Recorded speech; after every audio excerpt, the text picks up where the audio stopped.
நான் நல்ல பையங்க, வேற ஒண்ணுமே ஹாய் கலோ கூட சொல்லக்கூடாதா? ஹாய் கலோ கூட சொல்லக்கூடாதா? எது ஆய் கழுவ கூட சொல்லக்கூடாதாவா? நீ கக்கூஸ் போய் ஆய் கழுவுறதெல்லாம் எதுக்கு ஃபோன் பண்ணி சொல்லணும்? கருமம். அப்போ நீ சொல்கிறத பார்த்தா இத்தனை நாளாக கழுவாமல் இருந்த மாதிரியும் ஏதோ திவ்யா கூட சேர்ந்ததுனால தான் இனிமேல் கழுவ போகிறன்ற மாதிரி பேசிகிட்டு இருக்கேன். உனக்கும் எனக்கு எல்லாம் முடிஞ்சிருச்சு, இதுக்கப்புறம் பேசாதுன்னு சொல்லும்போது ஏன் நான் ரொம்ப நல்ல பையனா? ஐயோ, பேரம் பேத்தி பார்க்குற வயசில் நான் ஒரு நல்ல பையன் சொல்லலாமா? அதை சொல்லிவிட்டு ஃபோன் நம்பர் வாங்கி சும்மா கூட பேசக்கூடாதா? ஒரு ஹாய் ஹலோ கூட சொல்லக்கூடாதான்றது தான் ஹாய் ஹலோ கூட சொல்லக்கூடாதுன்ற மாதிரி பேசிகிட்டு இருக்குது. உள்ள டாஸ்க் போட்டுருக்கு, திவ்யா மடியில் படுத்துக்கலாம். What nonsense. தர்பீஸ் ரொம்ப எல்லையை மீறி போயிட்டுருக்கு, அதனால தான் இப்போ எல்லாரும் வச்சு கலாய்ச்சிட்டு இருக்காங்க. உள்ள டாஸ்க் போயிட்டு இருக்கும்போது திவ்யாவை பார்த்து மடியில் படுத்துக்குவான்னு கேட்டிருக்கான். மடியில் இல்லை, வெளியே லாரிக்கு அடியில் நிறைய இடம் இருக்குது, அதுக்கு அடியில் போய் படுத்துக்கிடான்னு சொல்லியிருக்கணும். எழுதிட்டு இருக்கும்போது திவ்யா ஸ்மெல் சூப்பராக இருக்கும், அது தப்பு.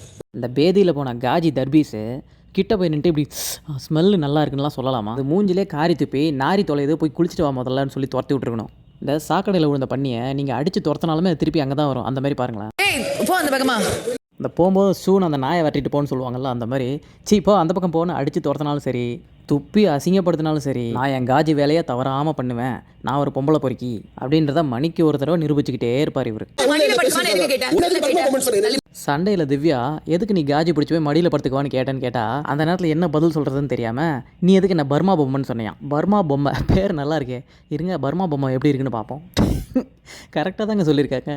இந்த சீசனுக்கு பேர் BB9 முதல்ல உள்ளே வந்த அந்த தர்பீஸுக்கு பேர் BB9 வச்சிடலாம், பர்மா பொம்மை 9. கூகுளில் பர்மா பொம்மைன்னு தேடும்போது இதுதான் கரெக்டாக மேட்சாக இருந்தது, அதனால தான் இதை போட்டேன்.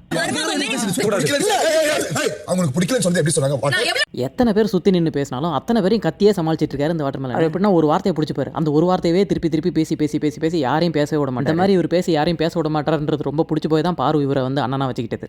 பிரவீன் டேய்னு கத்தி தள்ளி விடுற அளவுக்குலாம் போயிட்டாரு, அப்பவும் கேட்கல. சபரி வந்து பயங்கரமாக கத்தி ஒன்று பேச ஆரம்பிச்சோட தான் கொஞ்சம் வாய் முடிச்சது. ஆமாம் முடி, இப்போ முடியலையா சபரிக்கிட்ட 2 சொம்பு வாங்கி குடி, அப்போயாவது உனக்கு புத்தி வந்து இந்த மாதிரி கத்தி தொலையை நிறுத்துறியான்னு பார்ப்போம். அப்புறம் சபரி எப்படி முடிச்சு வச்சார்னா, அது எத்தனை நாளோ 4 நாளோ 5 நாளோ நீ இருக்கிற வரைக்கும் அவங்க உங்கள்கிட்ட பேசக்கூடாது, நீ அவங்கள்ட்ட பேசக்கூடாதுன்னு சொன்னோடனே என்ன சொல்கிறதுன்னு தெரியாமல் எப்படி திரும்பி போச்சு பாருங்க. அது ஐயோ என்ன அந்த பொண்ணு கூட பேசக்கூடாதுன்னு சொல்லிட்டான், அப்போ நான் காஜியை யார்கிட்ட போய் காட்டுறது அப்படின்னு யோசிச்சுக்கிட்டே குட்டையிலேருந்து பண்ணி வேகமாக ஏஞ்சி போன மாதிரி திரும்பி போகுது. ஒருவேளை இதில் அப்செட் ஆகி தான் இனிமேல் நமக்கு புடவை வேணான்னு தடவுறதுக்கு உஷாரா தேடி போயிட்டாரோ. தர்பீஸ் எப்பயுமே தன்னை பொய்யா பீத்திக்கிட்டு தெரியும் தெரியுமா? அதாவது என்னால் நான் ஒரே டேக்கில் எடுத்துருவோமா, பயங்கரமாக ஆக்ட் பண்ணுறீங்க, ஐயோ உங்களுக்கு நான் பயங்கரமாக கதையை மாற்றணும்லாம், எனக்காக டேரக்டர்ஸ் கதையவே மாற்றுவாங்கலாம் சொல்லிட்டு தெரியும் தெரியுமா? அந்த மாதிரி இந்த சென தவக்கலை அந்த கலை கிட்ட போய் என்ன சொல்லுதுன்னு பாருங்க. உங்களை ரொம்ப பிடிக்கும், உங்களை பிடிச்சிக்கணும் தான் நல்ல ஒரு பவுண்டரி கொடுத்துச்சு நான் சொன்னேன், உண்மைதான்ப்பா. இந்த திவ்யா பவுண்டரிக்குள்ளே இருக்கணும்னு சொன்னதை போயிட்டு கலைக்கிட்ட உங்களை எனக்கு ரொம்ப பிடிக்கும், அதனால தான் உங்கள்கிட்ட பவுண்டரி கொடுத்து நான் பழகிட்டு இருந்தேன்னு சொன்னாங்கப்பா. யாராவது காமவெறி பிடிச்ச நாயை போய் ரொம்ப பிடிக்கும்னு சொல்லுவாங்களா? அதுக்கிட்ட போனால் ரொம்ப கடிக்கும்னு வேணால் சொல்லியிருப்பாங்க. பாரு தான் கத்துற, ஆனால் பாரு கத்துறதுல கருத்து இருக்குல்ல. எது பாரு கத்துறதுல கருத்து இருக்கா? எதிரில் ஒன்று பெருத்து இருக்குல்ல, அது என்ன சொல்லுது? திவ்யா சும்மா கத்திட்டே இருக்கு, PR டீம் வச்சிருக்குது, ஆனால் எனக்குலாம் எந்த PR டீம் இருந்துச்சு அப்படின்னு கேட்குது. இந்த காமவெறி பிடிச்சது அந்த கலை மூஞ்ச நக்கிடுச்சா என்னன்னு தெரியல, மீசா தாடியெல்லாம் ஒரு சைடு மட்டும் காணும். அந்த நாய் நக்கின மூஞ்சி கருத்து சொல்கிறன்ற பேரில் பாரு கத்துனா கருத்து இருக்குமா? ஒருவேளை பாரு கத்தும் போது வாயை பக்கத்தில் இருந்து பார்த்துருப்பாரோ, ஏன்னா அதுதான் எனக்கு தெரிஞ்சு பீடி அடித்து கருத்த மாதிரி கருத்து இருக்கும். கத்தும் போதெல்லாம் எந்த கருத்தும் இருக்காதேப்பா. இதுக்கப்புறம் எல்லாரும் பிளாஸ்மா முன்னாடி உட்காந்து பேசும்போது இன்னும் கலைகிட்டையும் துஷார்கிட்டையும் சேர்த்து காஜி வேலையை காட்டுறாரு பாருங்க. என்ன கலை இப்படி அமுக்குனா ஓகே தானே? ஒரு கை கலை மேலே இன்னொரு கை துஷார் மேலே இப்படி தான் உட்காந்து நோண்டிட்டு இருந்துச்சு. நான் துஷார் தான் அல்டிமேட்டு, அந்த வீடியோ டிஸ்கிரிப்ஷன் லிங்க்ல இருக்கு பார்த்துக்கோங்க. கலை போய் போகிக்கு நீங்கள் என்ன தயாரிப்பீங்கன்னு பேசிட்டு வரும்போது ஃபர்ஸ்ட் நீ வெளியே இன்டர்வியூ கொடுக்குறத எடுச்சிரு அப்படின்னு சொல்லி நம்ம தர்பீஸ் சொல்லுது. அதுக்கு அரோராவே செம கவுண்டர் கொடுத்தாங்க. என்னன்னு பாருங்க. உன்னை நீயே எரிச்சுக்கோன்னு சொல்லுது. ஏற்கனவே எரிஞ்ச மாதிரி தான் இருக்குது, அது ஒரு விஷயம். Arora very humorous girl. நாட்டு மாடு நிறைய வாங்கணும் அப்படின்னு ஒரு ஆசை இருக்கு. சபரிக்கு நாட்டு மாடு வாங்க ஆசையா இருக்கான். அதை சொன்னோடனே ஒரு எருமை மாடு எப்படி உட்காந்து பார்த்துட்டு இருக்கு பாருங்க. இந்த போட்டோஸ் கொடுக்கணும் ஒரு ஆசை இருக்கு. ஏய் என்ன வெக்கப்படுற அப்சரா? சபரி மேலே அவனுக்கு ஒரு கண்ணா? இருக்கட்டும் நல்லா தான் இருக்குது. அப்புறம் எல்லாரும் கானா வேணுதான் என்னை ரொம்ப சிரிக்க வச்சாருன்னு சொல்லும்போது அவர் வந்து அந்த எல்லா பெருமைக்கும் காரணம் வாட்டர்மெலன் தான், அவரை வச்சு தான் நான் செஞ்சு நிறைய காமெடி பண்ணேன், அதுதான் பெரிய ஹிட் ஆச்சு, அதனால் எல்லா புகழும் அவரை தான் போய் சேரும்னு சொல்லும்போது ஏன்னு சிரிச்சிட்டு பார்த்துட்டு இருந்துச்சு. இப்போ தான் தர்பீஸ் அல்டிமேட்டாக சீரியஸாக பேசுகிறன்ற பேரில் ஒரு காமெடி பண்ணியிருக்கு பாருங்க. ரஜன் சொல்கிறாரு கவுண்டமணி செந்தில் 2 பேரும் ஒன்றா இருந்ததால் தான் செமையாக ஹிட் ஆச்சு, அதேமாதிரி உங்கள் 2 பேர் காம்போ நிறைய ஹிட் ஆகணும், படங்கள்லாம் சேர்ந்து பண்ணணும்னு சொன்ன உடனே அது என்ன சொன்னிச்சு கேளுங்க. கேவலமாக பேசி கலாய்ச்சி அப்படியே ஃபேமஸ் ஆன ஒருத்தர் உள்ளே வரும்போது எல்லாம் ஏன்னு கத்தும் போது இவர் என்ன நினச்சிக்கிறாரு, ஹீரோவுக்கு கத்துற மாதிரி கத்துறாங்கன்னு நினச்சிக்கிட்டாரு. இதை குறை சொல்லி ஒரு குத்தமும் இல்லைங்க. இதை பார்த்ததுக்கப்புறம் கத்துதுங்க பாருங்க ஒரு கூட்டம், அதுங்களை தான் சொல்லணும். ஹீரோ வந்தால் கத்துற கூட்டம், ஹீரோயின் வந்தால் கத்துற கூட்டத்துக்கு நடுவில் இந்த மாதிரி ஈத்தரைக்கும் கத்துறதுனால 4 வாட்டர்மெலனை முழுசாக முழுங்கின மாதிரி தொந்தி இருந்தாலும் எவ்வளோ கான்ஃபிடென்ட்டாக ஹீரோ ஆகணும்னு சொல்லிட்டு தெரியுது பாருங்க. அந்த கான்ஃபிடென்ஸை கண்டிப்பாக பாராட்டி தான் ஆகணும். டேய் என்னடா மறுபடியும் சேர்ந்துட்டீங்க? சரி இன்னும் 2 நாள் தான் இருக்குது, அதுக்குள்ளே 2 பேர் 3 பேர் ஆகிடாமல் பார்த்துங்கப்பா. என்னையும் சிரிக்க வைத்த நபர் கானா வினோத். பிக் பாஸே வந்து என்னையும் சிரிக்க வச்சது நீங்கள் தான், அதுவும் இந்த 9 சீசனில் முதல்ல நான் சிரிச்சதுன்னா அது உங்களால் தான் அப்படின்னு சொல்லி பிக் பாஸும் கானா வினோத்தை பயங்கரமாக பெருமைப்படுத்தினேன். எனக்கு தெரிஞ்ச அந்த தாய்லாந்து ஜோக்கில் பயங்கரமாக சிரிச்சாரு. அதுக்கு முன்னாடி எப்போன்னு தெரியல, உங்களுக்கு தெரிஞ்சால் கமெண்ட்டில் சொல்லுங்கள். அப்புறம் போய் கானா வினோத் பெருந்தன்மையாக அவர் பிடிச்சி கட்டி பிடிக்கிறாரு. ஆனால் அவர் கட்டி பிடிக்கவே இல்லை, அப்படியே கையை பிடிச்சி தள்ளுற மாதிரி தான் நின்றுட்டு இருக்காரு. பார்த்தீங்களா வருங்கால ஹீரோவோட வைத்த. வெளியே போனால் பிக் பாஸ் வீட்டு சாப்பாட்டை சாப்பிட முடியாதுன்னு சொல்லிட்டு குண்டானோட கவுத்து விட்டார் போல. உள்ள ஒரு 2 செகண்ட் அதே மாதிரி நின்னா 2 பட்டன் பிச்சுக்கிட்டு போயிடும். டேய் இப்போ தர்பீஸ் டர்ன்னு ஒரு சத்தம் வச்சாரு, கேட்டுச்சா? இதை வச்சு செம்மையாக திவ்யா கலாச்சி விட்ருக்காங்க பாருங்க. இதுக்கு என்ன பேருன்னு சொல்லி அதையும் சொல்லி திவ்யா அழகாக சிரிக்கிற இந்த சிரிப்பை பார்த்து கண்டிப்பாக உங்களுக்கு சிரிக்காமல் இருக்கவே முடியாது. இதில் பாதி தான் இருக்குது. இந்த மீதியை இப்போ போடுறேன், பார்த்து சிரிச்சுக்கோங்க.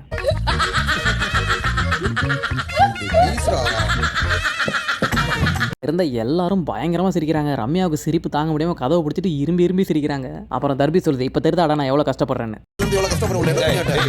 வந்ததுலேருந்து ஏன் அவ்வளோ கஷ்டப்படணும்? வந்ததுன்னா பாத்ரூமுக்கு போயிட வேண்டியதானே. அதை விட்டுட்டு இப்படி பாம்பு போடணுமா பர்மா பொம்மை? இதில் வேறு ஹீரோ ஆக போகிறாராம். ஆனால் ஹீரோ ஆகிட்டா ப்ரொடியூசருக்கு ரொம்ப லாபங்க. ஏன்னா பாம்பு போடத்தெல்லாம் இவரே போட்டுப்பார். ஏதாவது பிஜிஎம் போடனாலும் டர் புர்னு இவரே போட்டுப்பார். ஆனால் அந்த பிக் பாஸ் வீட்டில் இவருக்கு பயங்கரமான ஃபேன் ஒருத்தங்க இருக்காங்க. யாருன்னா அந்த வியானா தான். அடிக்கடி அவங்க பாமா பண்ணுற பாம்னு சொல்லுவாங்களே, ஏன்னா இவர் கூட இருந்ததுனால தான் நினைக்கிறேன். எனக்கு தெரிஞ்சு உங்கள் பாம் வியானாக்கு தான் ரொம்ப பிடிக்கும். பேசாமல் அவங்க வீட்டுக்கு போய் 2 பாம்பை போட்டு வந்துருங்க. இந்த பாம்பு போடுற விஷயத்தை வச்சே தான் பிரவீனும் அன்றைக்கி இவரை வச்சு பயங்கரமாக கலாச்சிருப்பாரு. அவருக்கு வந்து அந்த வார்த்தையை கக்கான்னு அப்படிலாம் சொன்னால் ரொம்ப பிடிக்காதான் அவருக்கு. ஏமா இப்படி பேசுகிறீங்க, கால் ஆஃப் நேச்சர்னு சொல்லுங்கம்மா அப்படின்னு சொல்லுவார் இவர். அப்போலேருந்து இப்போ வரைக்கும் இப்போ லைவில் கூட இன்னும் சண்டை போட்டு தாங்க இருக்குது இந்த தர்பீஸ். அப்புறம் பிரவீனும் தான் கத்தி அதை வாயை கொஞ்சம் மூட ட்ரை பண்ணுறாங்க. அப்போவும் அது மூட மாட்டேங்க. கடைசியில் சிறப்பான சம்பவம் ஒன்று செஞ்சார் பாருங்க நம்ம வினோத்.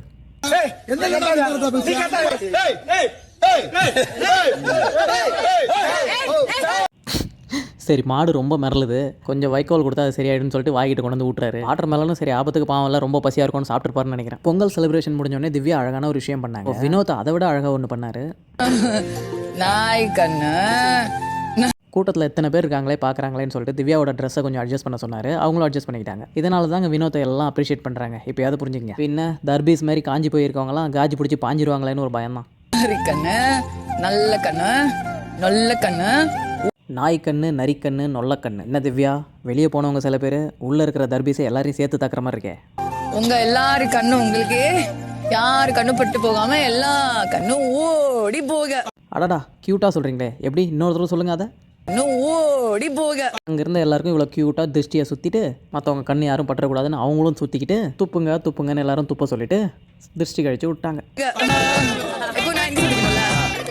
செம்ம க்யூட்டில். இப்போ கூட லைவில் அமித் உட்காந்து பேசிகிட்டு இருக்காரு. திவ்யா வெளியே போயிட்டா நல்லா இருக்குமா. சாண்ட்ரா அவன் பின்னாடி போய் உன்னை கழுவி ஊற்றுந்து தப்பே இல்லை.